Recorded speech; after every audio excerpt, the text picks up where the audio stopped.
کله چې د ښځې کوچنی پیدا کیږي او دا په تکلیف وي په هر درد باندې الله جل جلاله اجر ورکوي او کومه ښځه چې پر کوچني مړه سي رسول الله صلی الله علیه وسلم فرمایي دا ښځه شهیده ده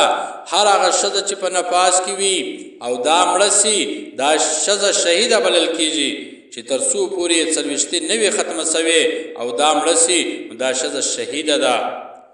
کومه ښځه چې د کوچني د ژړا د وجې څخه ټوله شپه بیده نه سي شکنځای کې ونه کي او دا کوچني ته ښېرا ونه کي نو الله جل جلاله د 80 غلام آزاده کولو ثواب الله ورکوي لکه دې چې 80 غلام آزاد کړو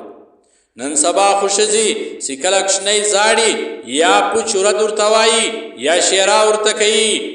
کومه ښځه چې د کوچني د ژړا د وجې څخه ټوله شپه بیده نه سي او دا پوچ ورد ونه وایي ښېرا ونه کي نو الله جل جلاله د 80 غلامو آزاده کولو ثواب الله ورکوي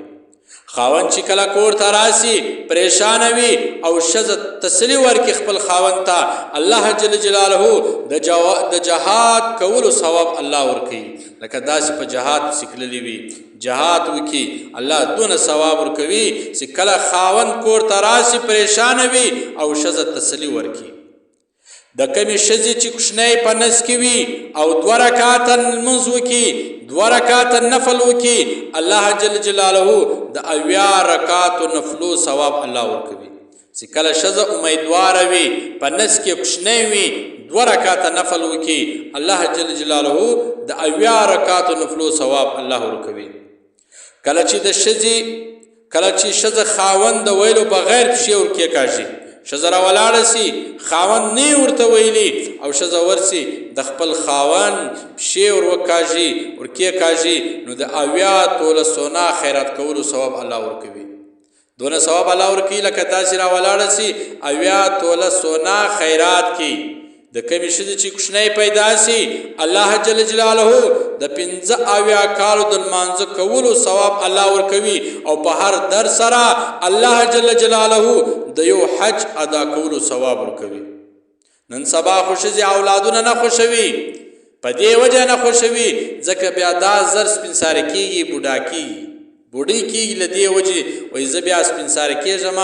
نو ځکه دا ډېر اولاد نه خوښوي نو په اولاد باندې ډېر ثوابونه دې ته میلاویږي چې کله هغه زاړي او دا د شپې ورته راپورته کېږي مینه کوي او شیدې ورکوي نو دغه بدخوابي تېروي دا ټول دې د الله په لاره کې دي دا ټول شپه دا خپل اولاد ته ناسته وي الله اجر ورکوي نن سبا ښځه بس 1-2 بچیانې پیدا سي ښځه خپل خاوند ته وایي داسې شی راوړه دوا راوړه چې اولاد بند کم اولاد مې پیدا نه سي له دې ثوابو څخه دا ځان بندوي لیکن دا ډېر ثوابونه لري هغه ښځه چې هغه اولاد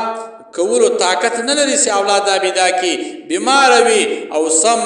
ډاکټر هم دا ورته ویلي مشوره یې ورکړې وي هغه ایمانداره ډاکټر وي ورته وایي ستا اولاد پیدا کېدو طاقت په تا کې نسته نو خطره ده تا سره بیا یې بندولی سي دغه رقم یې نسي بندولی د شوق دپاره یې نسي بندولی